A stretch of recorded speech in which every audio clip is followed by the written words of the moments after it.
Welcome back to another week of Instigating with Clarkie and Drury, brought to you as always by our friends at Cool Bet Canada. They've got lots of great promotions going on right now for your betting needs, so check them out. We're also brought to you in part by the Listowel Squash Courts, Listowel Vision Care, See the Game, and our friends at Hanover Raceway. Don't miss all the excitement of live harness racing every Saturday from June 4th through September 17th. Post time 1:30. Bring the family and come have a great time and enjoy the sights and sounds. We bet you'll love it. Visit them at hanoverraceway.com for details on their upcoming events. Speaking of which, sometime in August, we are going to get down there, myself and Mr. Clarkie. We are going to spend a Saturday down at Hanover Raceway. Want to remind everybody, this weekend is Trevor Henry Day, where famed and acclaimed driver and fellow Arthur native like myself, Trevor Henry, will be at the track alongside his horse, Desperate Man, who they, of course, won the North America Cup together last year, an Arthur born and raised horse as well. And then on the 30th, remember, as our friend Steve Fitzsimmons, the GM over there, detailed last week with us, they will be doing a 6:15 post time for the Glory Day, the Dream of Glory fireworks event. They're going to be racing at 6:15. So of course they can do the great fireworks show that they haven't been able to do for 2 years because of the pandemic. So make sure you mark that on your calendars. Clarkie, I think that one man that's marking things down on his calendar might be Mr. Tree Living out in Calgary. And I wonder if he's marking down a deadline of when he wants to accept a potential trade for one Matthew Tkachuk. And boy, you know, you went through a lot of tough times with the Leafs, you know, in full teardown mode, some tough years, rebuilding.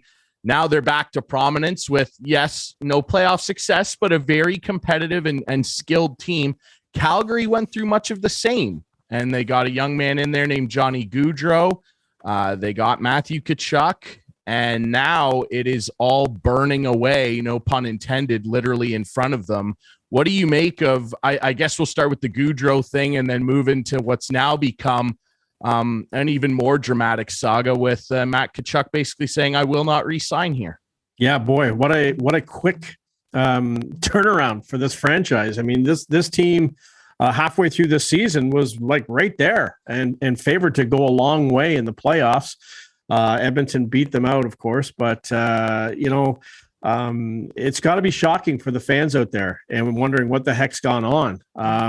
Like, why are these players like that? Would be my question. Why do they want to bail? Why did Gaudreau want to go? Calgary, from all indications, offered him a boatload of money to stay. And he chose to go to the Columbus Blue Jackets. Like, I don't get it. I really don't get it. Like, is it Sutter? Is it they don't like the coach? Is it the city? It's a nice city. It's cold, of course, but Columbus isn't the greatest of cities either. I'm not saying it's a bad city. I've been there. But I'm just saying, like, no, I know what you mean. It's not comparing Buffalo, the two, right? sure. Like, it's just I understand for sure. Right. So maybe Johnny just wanted to change. He wanted to get closer to home. And I saw an interview with him yesterday saying that he thought he was going to be signing with New Jersey, and then it never happened. And then Columbus came in later. But he's closer to home, no question about it. But when you're not home, I guess what's the difference? I guess I don't know. I mean, I read his Players Tribune article and I understand, here's the thing, like this is sports. It's a double-edged sword, right? The fans, I agree with the fans being upset. I agree with the fans, feeling slighted and going, hey, what the hell is wrong with our city? You hate it here so much. But then on the other side of it, I mean, he did spend 8 years there. If he hated it that bad, he could have asked for a trade. Yeah. He didn't do that.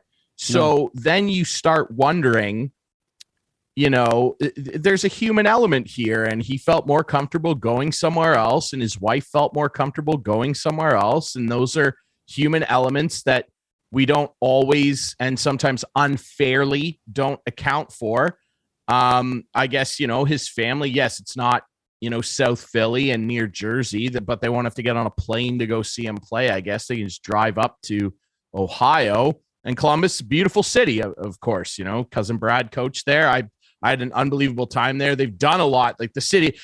Yeah, no, I've been there. Come a long way. Yeah. And the arena district in particular is a very, very, very fun area. All that said, your mind as a sports fan does wander to some of the things you just said. I mean, what the hell is the problem here in Calgary? Is it Sutter? Is he too old school? Do the players not like him? I don't know. It didn't seem that way because they won their division quite handily. Yeah. I had them picked to go to the Stanley Cup final and lose to the Tampa Bay Lightning. So is Sutter an issue? It didn't appear so on paper. Mm-hmm. One thing that I immediately thought of too, and when we were talking, we should get him on again soon with our friend Dwayne Steino of the Two Goalies One Mic show.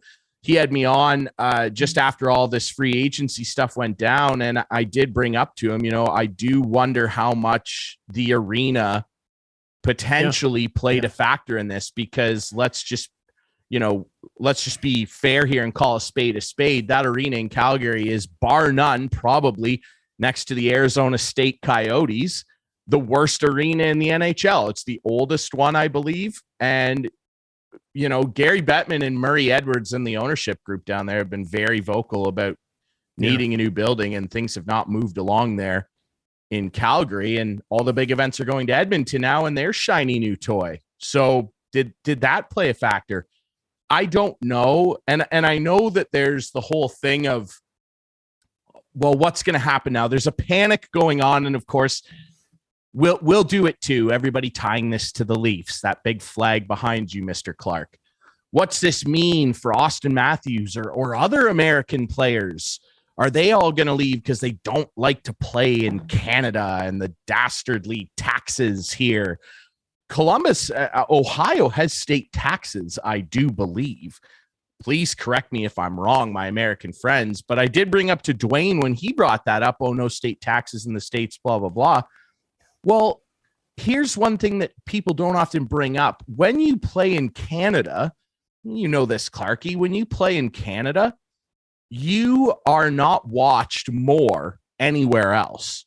You are not beloved more as especially a star player anywhere else the way you are when you play in a Canadian market. And that's from Ottawa all the way over to Vancouver. You are not going to be watched, your content consumed the same way as anywhere else, bar maybe Boston and the Rangers. Sure. The endorsement deals that are available to you here are pretty significant. Like Steven Stamkos, I brought him up as an example when we were chatting, Dwayne and I. Steven Stamkos, pretty sweet life down there. $8.5 million a year, multiple cup champion, no state tax. Nobody has a clue who Steven Stamkos is down there. Outside of the first maybe two immediate blocks around Amalie Arena, there isn't a single Floridian soul who has a clue who Steven Stamkos is. Well, maybe they like it like that. Maybe they want and maybe that, they do. And maybe they do, and that's be great. able to but walk my around point is, and not get hounded. My point is, I doubt that Dick's Sporting Goods in Florida is calling up Steven Stamkos to do advertising. No, they're calling up college players before they call Steven Stamkos. They're calling Florida State. They're calling the Tim Tebows of the world. Those guys, people in Florida know. For sure. They don't know who Steven Stamkos is, right? Like Mitch Marner up here, he's all over those Intact insurance ads. Yeah. Him and who was the other guy that was in that with him? I can't remember, but like they were making bank off that. Like there's other opportunities up here to make money. It's not so lopsided. For sure there is. And I think it was like Canadian Tire or someone came and said that if Stamkos signed with the Leafs there a couple of years ago, that they were going to get behind him big time. Yeah, they were going to plaster him all over the jumpstart stuff. Yeah. And yeah. Probably a couple mil right there, Yeah. So there's a trade-off, who knows? You do wonder. I absolutely wonder, and it's too bad for Calgary. I sort of my second team. I like Calgary. My mom was from Calgary, and I always just had a fond place in my heart for Calgary, and I was cheering for them this year after the Leafs exited. But, however, you know what? That's sports, and it's tough. Yeah, it's tough, and. Will it happen in Toronto? And well, let's finish off the Calgary story, because now Matthew Tkachuk has asked or has told the Flames that he's not going to re-sign either. So what does this mean? Where is he going to go? Is he trying to force a trade? Is he trying to go home to St. Louis?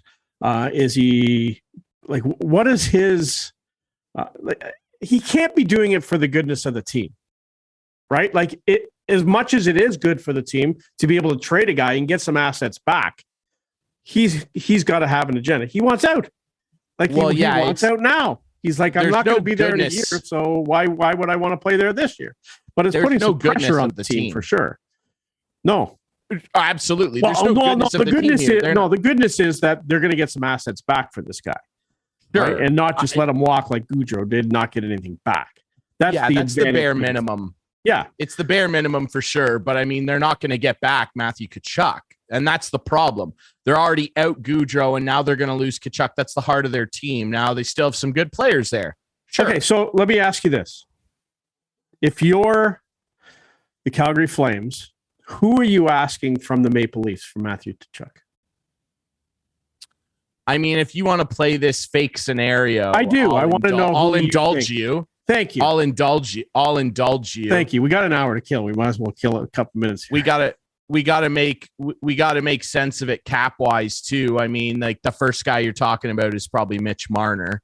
You're going to have to move significant salary. Now, if the Leafs don't want to do that, you're going to have to talk, because Matthew Tkachuk's going to get paid here. Like, he's going to want over 9 million, maybe 10 million. Yeah. And he probably deserves it the way he plays. And let's just say it's a Mitch Marner. Honestly, they're two players that I think in terms of value as scoring threats are probably on par. Most would probably say Mitch Marner is a better point generator and has shown himself to be than Matthew Tkachuk, even though Tkachuk's coming off a career 104-point season. So it's probably Marner and not much else if it's Marner, right? Mm-hmm. Mm-hmm. If you're doing a trade like that, you're essentially the Philadelphia Flyers from 2011 and 12, where they out of nowhere decide, Mike Richards, Jeff Carter, no, you wouldn't stop drinking beer for a couple weeks, so we got to get rid of you and watch you go win 2 Stanley Cups in Los Angeles. You're essentially doing a rebrand almost, if you will, of what the top echelon talent of your team looks like, because Matthew Tkachuk is a very different player than Mitch Marner. Now, of course, famously teammates with that powerful London Knights squad back in the day. But wouldn't you say with Austin Matthews? But he's more of a guy that the Leafs need right now. Would you say that?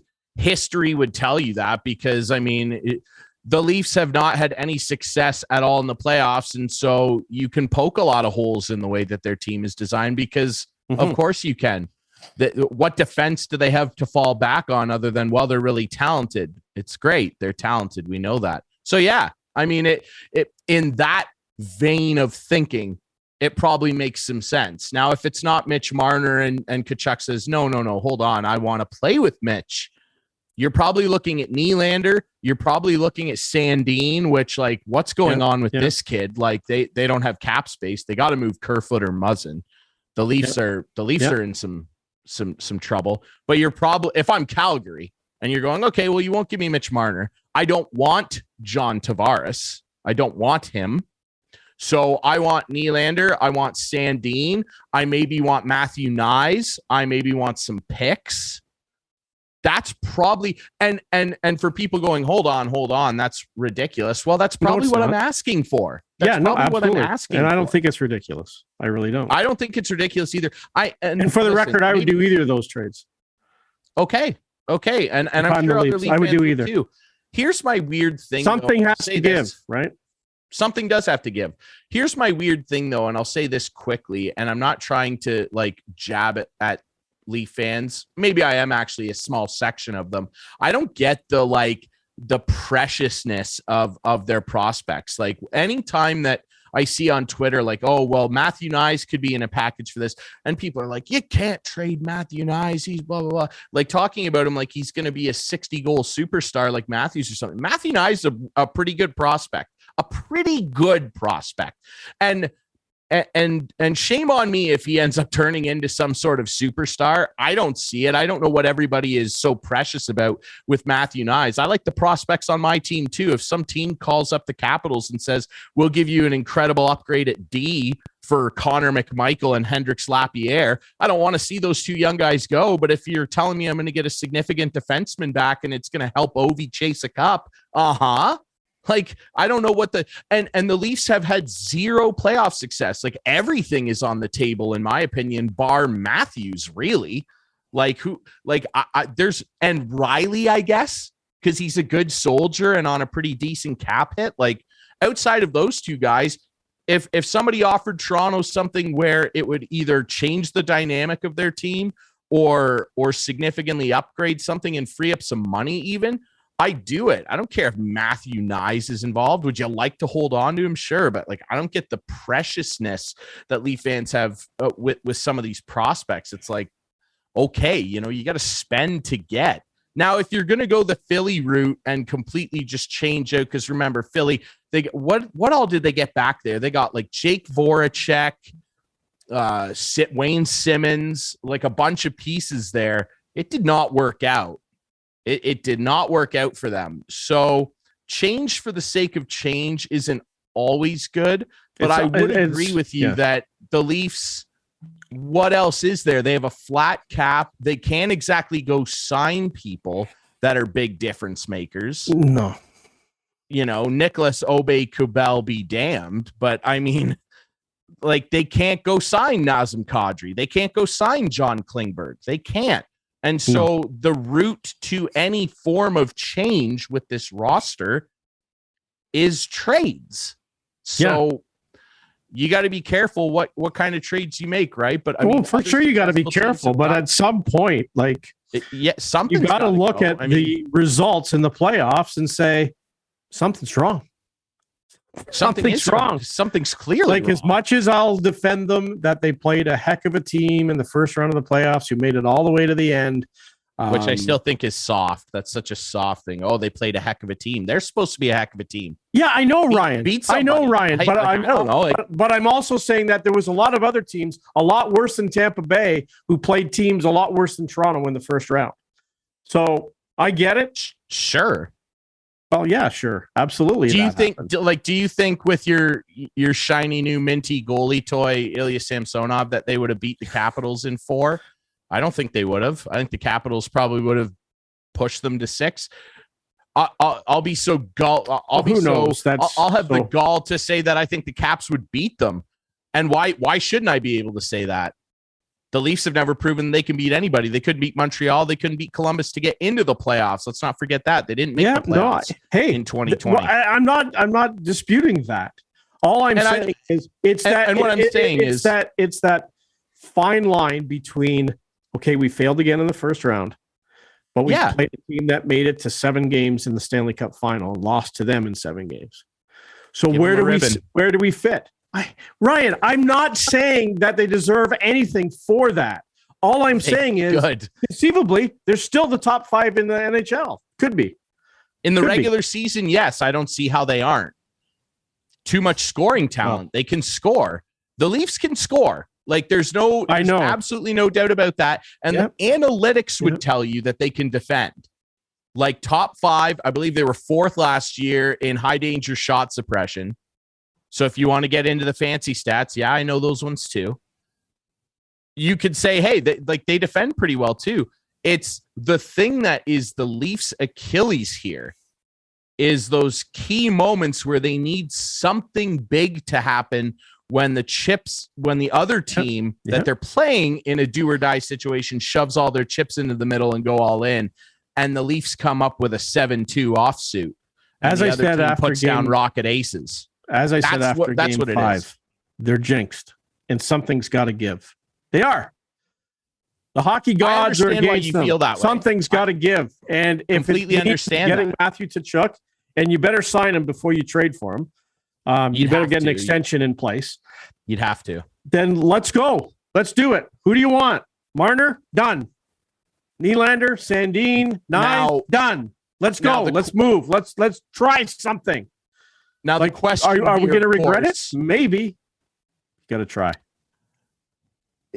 Yeah, most I think would say after the Montreal year that it was time to change something. Yeah, now another year's gone by. I know. Now another year's gone by, and Dubas is still there, and he's sticking with this Band-Aid patchwork. I know. And again, I keep going back, and I know you're going to think I'm going insane by keep saying this, but if they had have played Pittsburgh in the first round, if they had have played Washington in the first round, if they had have played the Rangers in the first round, if they had have played a handful of teams in the first round and lost, the heads would have rolled. But I think they've I think that's so lame. Okay, that's fine. But I think they've convinced the board. Look what happened. Tampa is an unbelievable team. We took them to 7 games, and that's the only reason Dubas still has a job, in my mind. Is that right? I don't know if that's right, man. I don't know. But I think that's what happened. My gut agrees with you. I agree with you. I think that because it's this super special Tampa Bay Lightning that they gave them one more break. I do feel that way. Is that maybe right? We're wrong. I don't know. It's not right. I don't think it is right because here's the thing. You can only go so long with constantly losing to teams. And I don't care what team it is. Columbus, Boston twice. I don't even really count Washington. That was their first year back in the playoffs. But put it in there. It's part of the history. They lost in the first round. Tampa, Montreal, all of it. Like how many times, how many excuses can we come up with if they get in the playoffs next year and say they finish like 3rd or 4th in the division, or God forbid, the goaltending's bad enough that they just squeak in as a wild card team, and they play Tampa or whoever finishes first next year. Yeah. Is that an excuse too? The team we played had 10 more points than us. There's no more excuses. And we were close. 100%. This team, and we got respect in the handshake line. Especially 2 with years Dubas running. Yeah. Especially with Dubas putting all his eggs in this basket of Samsonov and Murray. Washington There's fired no way. There's no way he survives if they don't win a round. There's no way. I agree. We'll take a quick break. When we come back, we got to talk about this Austin Matthews noise because, of course, Matthew Tkachuk wants out. I feel like he'll want to go home to St. Louis. That's what the rumor's been. I mean, but you look at his brother Brady signed a big extension to stay in Ottawa. He's the captain there. Doesn't necessarily mean American players all want to leave and go home. But we'll talk about this narrative with Austin Matthews because this Tkachuk stuff has some people worried about 2 years from now. We'll come back and talk about that next here on Instigating.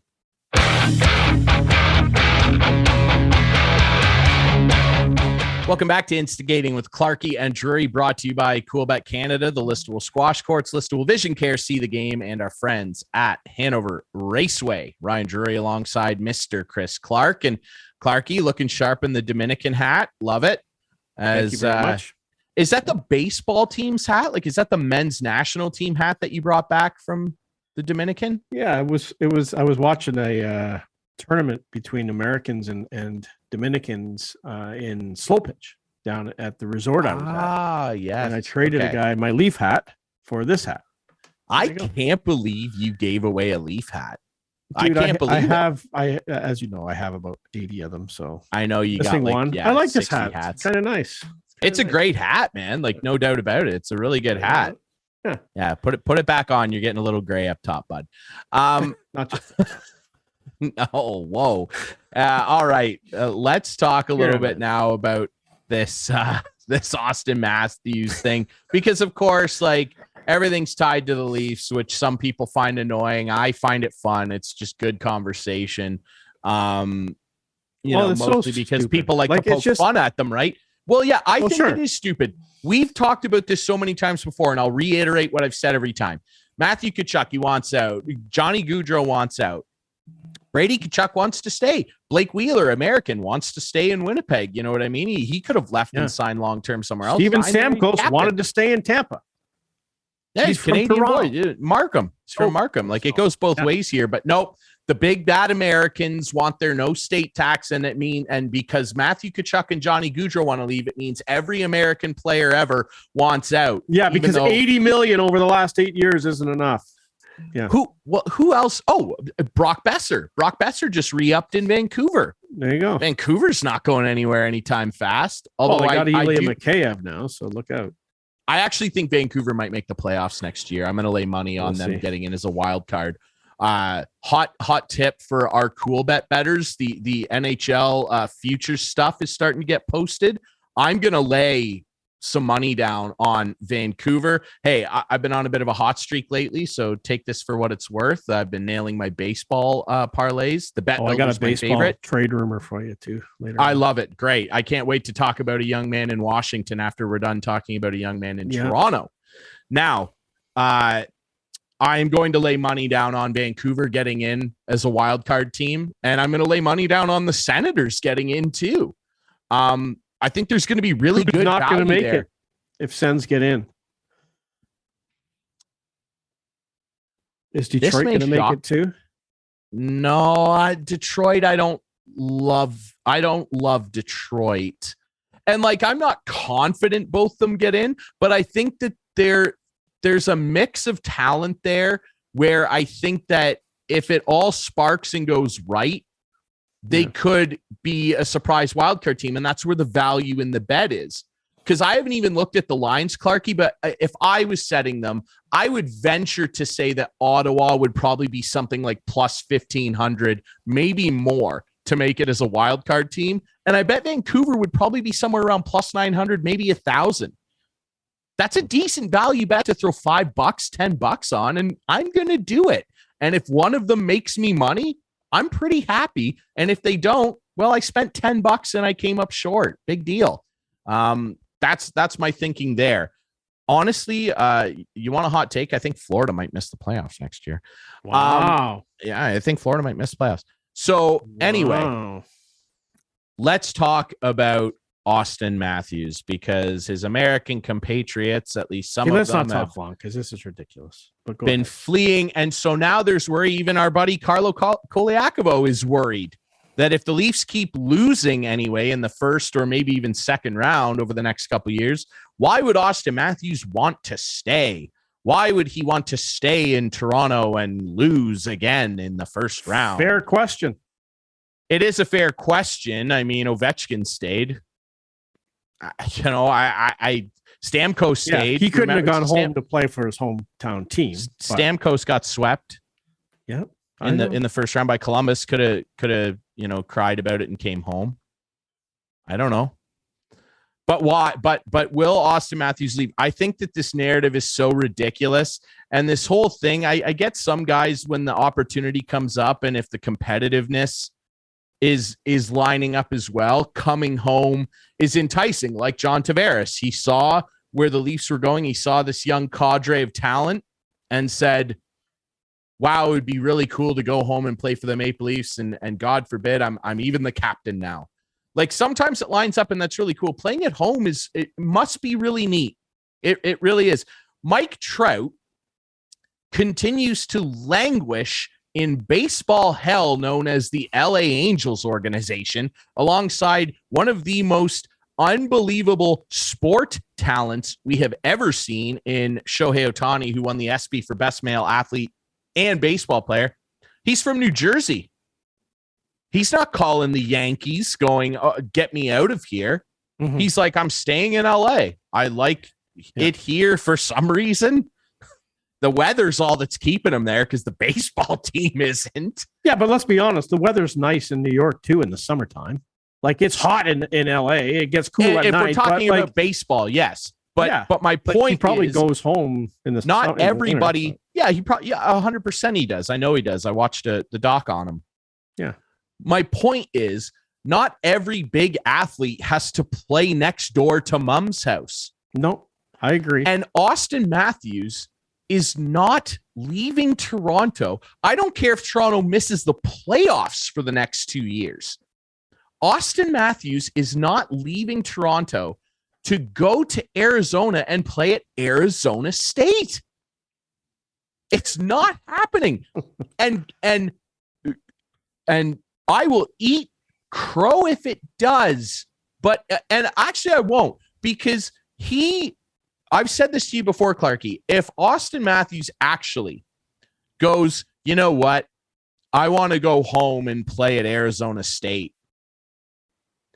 I don't ever want to hear the word winning, competitive, desire. I don't want to hear any of those words out of that man's mouth ever again, because you cannot go from the Toronto Maple Leafs playoff unsuccess be damned.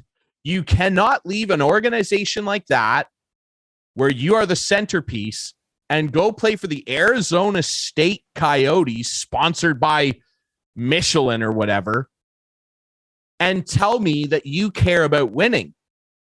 You care about the Arizona Coyotes giving you the max amount of dollars, which I believe would be somewhere around 14.7, something like that under the current cap thing, which, by the way, who is banking on the Arizona Coyotes paying anybody that kind of money? They can't even afford to pay their employees half the time. They owe the city of Glendale rent like 2 years back. They're going to pay Austin Matthews 14. Give me a break. The check will bounce. The pizza guy will bounce the check. And even if he doesn't, like, Austin Matthews can't ever tell me, oh, I want to win and I want to do this, that, and the other. Not going to happen. Not going to happen in Arizona. So this whole narrative of, oh, well, Austin Matthews might leave now too. Like, he's an American. He must hate Canada. It's just not true. He is the crown jewel in the NHL's probably most supported and most maligned franchise. And the crown he wears may have rust on it, but if he ever wins there, they'll rename every street in downtown Toronto after Matthews. Every street will be Matthews Avenue. Every single one. I'm serious, man. And they'd be just, I think it would have to be Matthews Crescent, Matthews Road, Matthews Street. They couldn't name them all the same. Yeah, exactly. Like, this is the type of angst but glory at the end of that Street. Angst. Miracle on 34th Street. Yeah, that's what we're talking about, man. That's the type of signs that would be at the parade that would last a month. Like, we all joke about it and like to poke fun at Leaf fans. That's the type of party and the type of glory that awaits you if you win there. And I think they can. I do. Like, I've said it 4,000 times. If the Caps can do it with that no good, not leader captain Ovechkin, why can't the Leafs do it with a guy that's built in the same type of mold, a generational goal scorer? He's not leaving. Here's my only questions. If they do lose him, if he does walk, first of all, you walked him right into free agency. Like, you signed a deal and you walked him right into our UFA. But that was his decision. Whose decision? It was Matthews' decision, and here's why. But the Leafs could have offered him 1 year less. I think he wanted the opportunity to get more money down the road, and the John Tavares deal, Tavares deal with the flat cap, locked it up. But of course he wanted to walk right into being a UFA. Of course he did. Like, because then he has more leverage. Absolutely. No question about it. And he's going, well, if Kyle's still here, he's a lightweight in negotiations. He is. All these guys, bar Matthews, are making too much money. That aside, I don't disagree. And the biggest mistake, and I know what that's his thinking, but the biggest mistake was signing Nylander and not letting him sit for a season. Because if you had dug in your heels back then, it would have sent a message to the other guys, in my mind. But no, you caved. And the Nylander deal wasn't that bad, but you still caved. And it's really good now, like, based on his sheer production. We don't need to dig up old graves and talk about his effort level chasing pucks and whatever. But production-wise, very good contract. Like, very good contract. I disagree. I'll still disagree, and I'll still maintain that their biggest mistake was signing John Tavares. I know. And I love John fine. Kidd. Let's not get in. Let's not. I don't want to hear it again. I don't want to hear it again. Say it. So here's the deal. So they walked him into UFA, and then they decided, and to your point just now, to not name him the captain, but to name John Tavares the captain.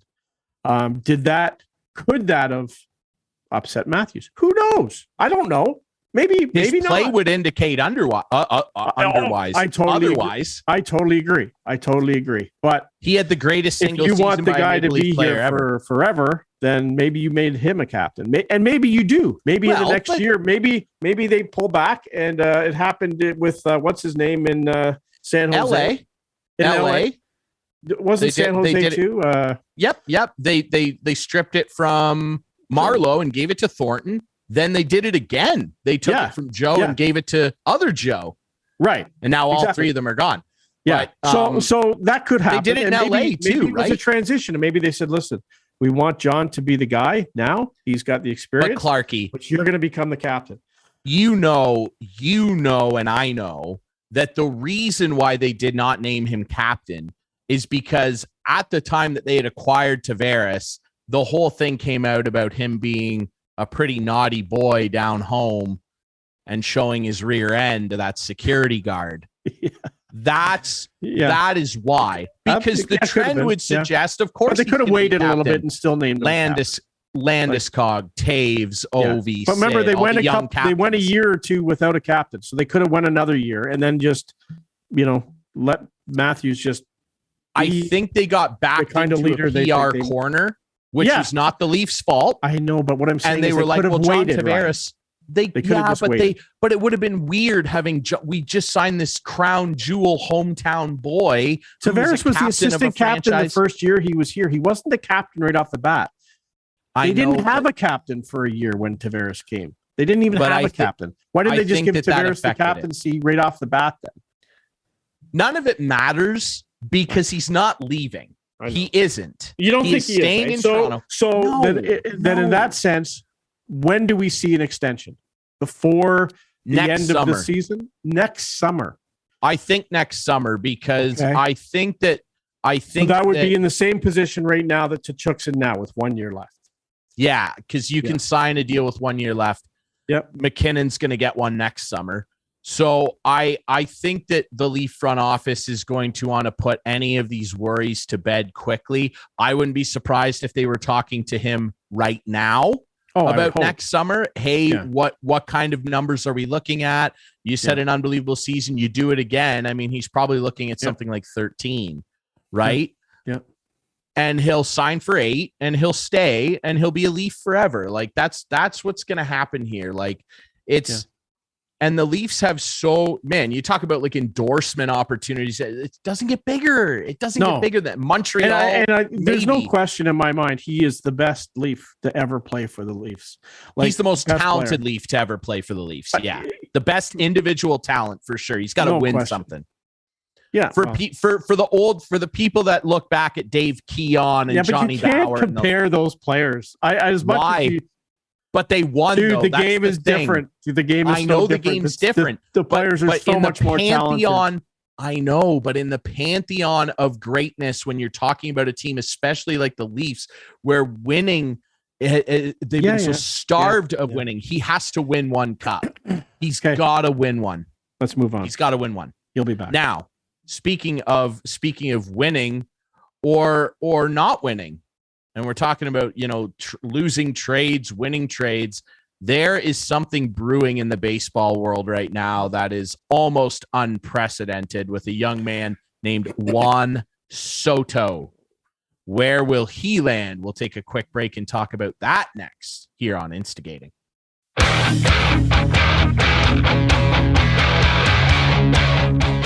Back to wrap things up here on Instigating with Clarkie and Drury. I am Drury. That's Clarkie. Brought to you as always by our friends at Cool Bet Canada, the Listowel Squash Courts, Listowel Vision Care, See the Game, and our friends over at Hanover Raceway. Remember, this Saturday, the 23rd, they are hosting Trevor Henry Day. Get on down there and check it out. Trevor's going to sign autographs, and you can even meet his North America Cup winning horse, Desperate Man. 2 good Arthur natives there. Go down to Hanover Raceway and check it out.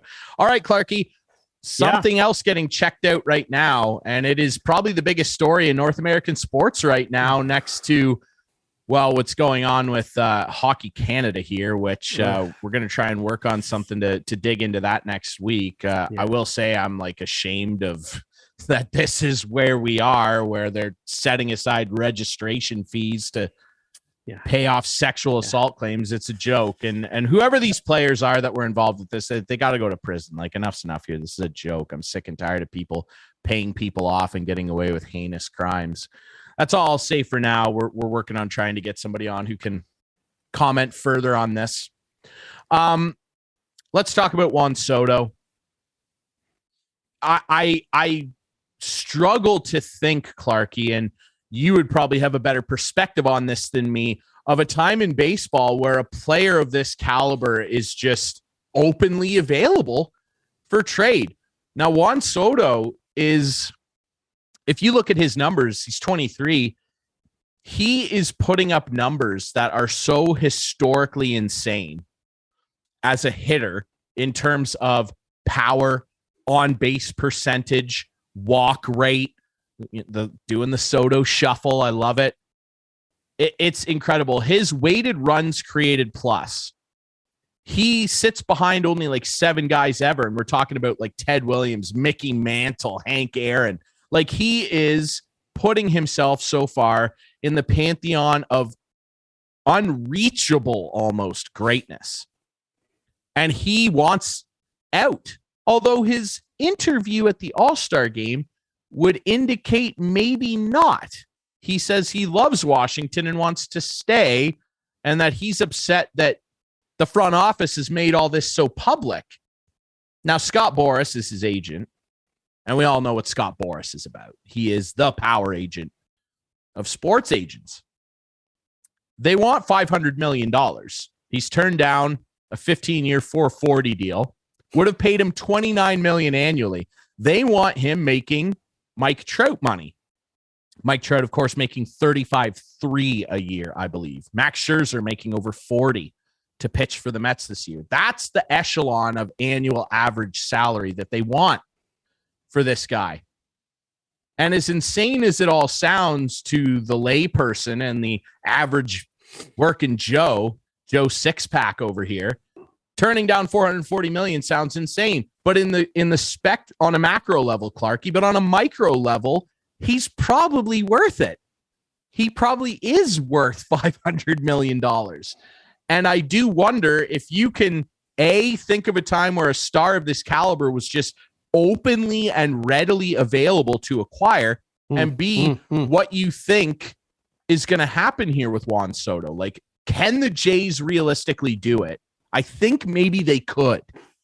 Well, they probably could, but I have to go back in the memory banks a long time to remember anything like this, where a guy didn't seem to want to stay in a city and was offered a lot of money to stay. And you know what? Like, it's not baseball world, but it reminds me, and this guy never played there, but the Eric Lindros situation in Quebec, where it was open that's a bids, good one. right? It was open bids for this guy. The Leafs were in on it, the Rangers were in on it, and the Flyers were in on it. And we all knew it. He obviously wouldn't put on the Quebec jersey. He didn't want any part of them, and was traded. But when you just said, remember any player like that in the past, that's the first person I came up with. I agree. Like, why is this all so public? Like, it's the team probably saying, like, how much does this guy want? Like, how greedy do you have to be? Like, it's not about the money now. It's being the king of the castle. That's what it's about. It's not about the money, right? It's about saying that I'm the top paid player in baseball or whatever. That's what it's about. And it's hard to get into his head in particular, but you just know that Scott Boras is driving this bus, because, of course, Scott Boras would be entitled to a pretty hefty paycheck when that deal is signed. I do wonder almost, like, is the sports agent kind of starting to get near a point, and this probably isn't even a new argument, but is it getting almost to a point where they're kind of ruining sports? Yes, of course they are. Because, like, you can't relate to this. And you know who pays for it in the end, Ryan? The fans pay for it. Everyone pays for it, not just the fans. Jersey because sales. What happens is, but I'm just saying, to pay for that, the teams will have to charge a lot more for advertising in stadium or on TV or whatever. And so that means if Pepsi antes up and pays them $10 million a year to advertise, and the cost of Pepsi goes up, even if you're not a baseball fan, you're paying for this guy. Like, it's got to stop at some point, but I don't think it will in our lifetime. Like, it's crazy. It's absolutely I don't know. crazy. You're right. I don't know where the break wall is here for the tidal wave. Like these guys, and listen, I know that, when you sit back at the macro level of life here and think, geez, $440 million, like what is happening here? But again, I stand by it. Like on the micro level of what we're examining here and the realities of what this sport is. Yeah, Juan Soto should make more than $29 million a year. Yeah, and that's insane. Sure. I know it is insane, but that's where we are, and that's where unfortunately ownership has allowed baseball to go, which is odd because 4 months ago we were talking about how cheap these people are. Now you're going to have. Well, probably the Mets. The rumor is that the Mets are his preferred destination. Sure. And of course, that's the rumor that Scott Boras would have put out because Uncle Steve over there has all the money in the world and will pay over the luxury tax. So, of course, the Mets are his preferred destination. Yeah. Where do I think he ends up? Obviously the Yankees and Dodgers are heavy hitters. I don't think he ends up in either one of those places. No. I think if it's not the Mets, the Padres might have something to say. The Cardinals, I say who have been stingy over the Cardinals. That's my team. The Cardinals. Now the Jays. Nah. Well, okay. I would much rather them get some pitching help, and apparently the rumor is Luis Castillo. Okay, I got a rumor. I got a juicy rumor for you. You tease this. Tell me about it. Well, I was watching the MLB Network this morning. And I don't know if you can see this, but this is JP Morosi, who's pretty well connected, right? He wasn't saying this is in the works, but he's saying this is a hypothetical that he would like to see and thinks it could happen. So let me see this. So that's the Jays guys that the Jays are giving up for this individual. Okay. So Gabriel Moreno, Orelvis Martinez, Ricky Tiedemann, they're 1, 2, 3 prospects, and Max Castillo, who has been showcased over the last couple of weeks. Yeah. Right. Who do you think that he is saying that the Jays can get? Do you have any idea? Well, that's not going to get Juan Soto done. Oh, wow. Shohei Ohtani. Yeah. There's something we have to talk about as well. Can you imagine? Yeah, I could actually. So that's what he was saying. You can see that on Whiteman and YouTube. That was the graphic this morning on MLB Network, and I was like, "Oh, we should talk about that on the show this morning." So that's the other thing. Hypothetical, but hey, now Ohtani was the Jays were after him big time when he was a free agent, and he chose not to come to Toronto. But he's got to, Well, and it makes sense that he settled on the West Coast so that it'd be easier for people in Japan to watch. But I think at this point now they're going to get up at 3 a.m. to watch anyway, right? Like, and he says he cares about winning more than anything else. Well, it's not going to happen in LA, Anaheim, more specifically, not going to happen. Shohei, and honestly, can I tell you? I would rather them get Shohei than Juan Soto. And to some people, that might sound insane. No. Dressing two big exactly. left-handed bat, and a dominant starting pitcher. This guy's a freak. Exactly. He's my favorite athlete in the world right now. I cannot get enough of Shohei Ohtani. I have to watch every single move he makes when he's on the mound. Yeah. And again, it's a hypothetical trade that Morosi doesn't just throw at the fan. Yeah.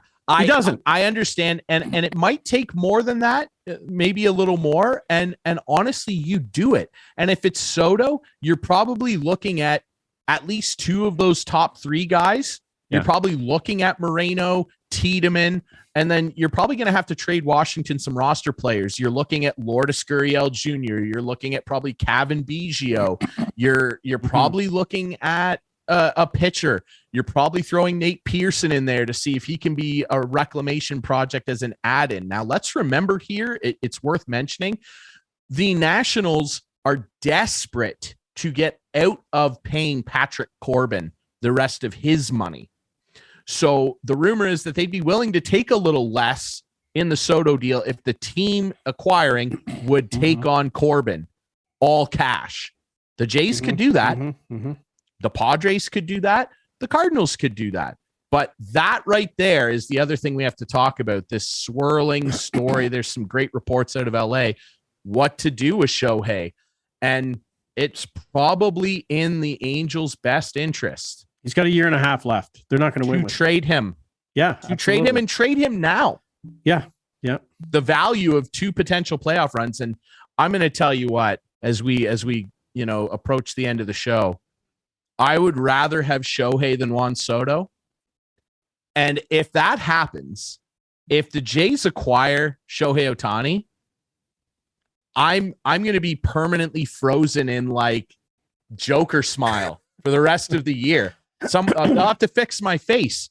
If Shohei Ohtani's a Blue Jay, I will lose my mind. That'll be the most significant acquisition in Toronto sports history. Seriously, it will. Bigger than Dougie, bigger than Tulowitzki and Price, and bigger than Kawhi. And I know that might be crazy to say because Kawhi won. This is Shohei. We're talking about modern day Babe Ruth here, which Kawhi is not. It'd be the biggest thing ever to happen to Toronto sports. And I endorse it. Ross, do it. Do whatever this takes. This prospect hoarding. No more. All your best players are young. Right. Trade everything and get this guy. That's what I have to say. And Moreno is expandable because you got Kirk, right? You got two young catchers Kirk and now. Jansen, Danny Jansen, when he's been healthy this year, has been hitting great. And he's an excellent defensive catcher. And then you've got Kirk to DH, and you can rotate them in and out and have Shohei DH. Yeah. What a luxury. He's 2 roster players for 1. He's a freak. Do it. Oh, I know. I agree. Anything else? They changed the rules for him. They did change the rules. He can stay in as a DH when you pull him as a pitcher. Crazy. As they should. One of the only smart decisions baseball's made in 50 years. Unbelievable. Rob Manfred. What a winner. Anything else, Mr. Clark? Yeah, probably, but we'll do it next week. We will do it next week. We appreciate everybody watching the show. Remember, Friday nights at 8, Sunday nights at 9 with our friends on Whiteman. That's channel 6 for Whiteman TV subscribers, debuting on our YouTube channel every Friday night at 9. You can find us on social media at Instigating Pod. We appreciate everybody listening to and watching Instigating with Clarkie and Drury. We'll be back next week.